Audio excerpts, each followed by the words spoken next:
Olá, amados irmãos em Cristo, Jesus é o nosso Senhor, tudo bem? Eu me chamo Samuel Brandão e por meio deste vídeo irei compartilhar uma porção da Palavra de Deus para o nosso encorajamento, nosso desfrute, também para o nosso crescimento espiritual. E neste vídeo iremos ver 2 pontos importantes para o nosso viver cristão. O primeiro é sermos fiéis à Palavra. O segundo é estarmos abertos à comunhão. Então, para esses 2 pontos iremos ver o perfil, iremos ver um pouco sobre o testemunho de Natã em dois textos na Escritura. Um se encontra no 2º livro de Samuel, capítulo 7, e o outro se encontra no 1º livro dos Reis, no capítulo 1.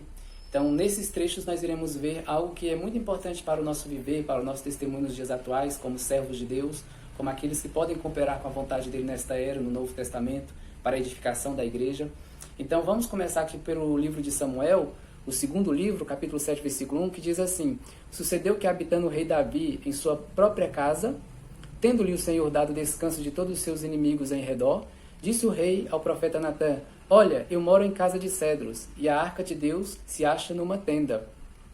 Então, Davi acaba de abrir o seu coração, os seus sentimentos de comparar onde ele mora, onde a arca do Senhor mora, e nisso o profeta Natã também, por achar que é algo bom, achar que é algo que vai agradar o Senhor, ele apresenta a sua opinião, seu sentimento.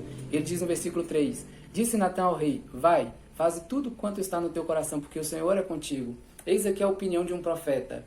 Ou seja, mas o profeta, na era do Antigo Testamento, ele era alguém que representava Deus, falava por Deus, falava o próprio Deus para dentro das pessoas. E nós também, hoje, na era do Novo Testamento, podemos ser estes profetas, estes servos usados pelo Senhor, para falar a tua vontade, executar o teu plano.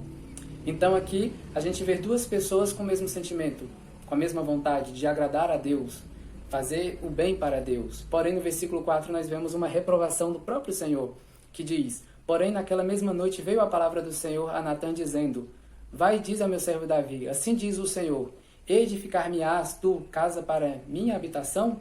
Então aqui nesse versículo, no decorrer do contexto, nos próximos versículos, mostra que o Senhor reprovou a intenção de Davi e também reprovou a postura, a atitude de Natã. Natã, como um profeta, ele deveria, ao ouvir aquilo, ele deveria buscar a comunhão com o Senhor para ser fiel àquilo que o Senhor falasse a ele. Mas não, ele se precipitou, apresentou a sua vontade, apresentou a sua intenção, apresentou a sua postura diante daquilo. Então, este é o primeiro ponto, não se precipitar ao ouvirmos tais coisas. Aproveitando esse trecho bíblico, quero contar uma experiência que eu tive, que eu agi da mesma forma, mas louvado seja o Senhor, porque a palavra dele também nos traz luz e nos leva ao arrependimento. Recentemente recebi uma ligação de um irmão e me disse tal coisa, me disse também tal intenção. E ao invés de tomar a postura de ir diante do Senhor, orar por tal situação, agir como Natã, disse de prontidão, que Deus te abençoe, é isso mesmo, o importante é você estar bem, se é para o Senhor, está tudo bem, ele vai gostar, mas não, nesse trecho o Senhor mostra que reprovou a atitude de prontidão ali, sem consultar o Senhor, a atitude de Natã. O segundo trecho que iremos desfrutar está no 1º livro de Reis, que fala a respeito de estarmos abertos à comunhão, no capítulo 1, que diz o seguinte, diz assim, diante de uma situação que aconteceu no reinado de Davi, Natã, preocupado com a sua vida, provavelmente, procurou Batseba, mãe de Salomão, no versículo 11, fala assim, Então disse Natã a Batseba, mãe de Salomão, Não ouviste que Adonias, filho de Agite, reina e que nosso senhor Davi não o sabe? Vem, pois, e permite que eu te dê um conselho para que salves a tua vida e a de Salomão, teu filho. Vai, apresenta-te ao rei Davi e diz-lhes, Não juraste, ó rei, senhor meu, a tua serva, dizendo, Teu filho Salomão reinará depois de mim e se assentará no meu trono. Por que, pois, reina Adonias? Eis que, estando tu ainda a falar com o rei, eu também entrarei depois de ti e confirmarei as tuas palavras. Aqui neste trecho, o profeta Natã, preocupado com a sua vida, preocupado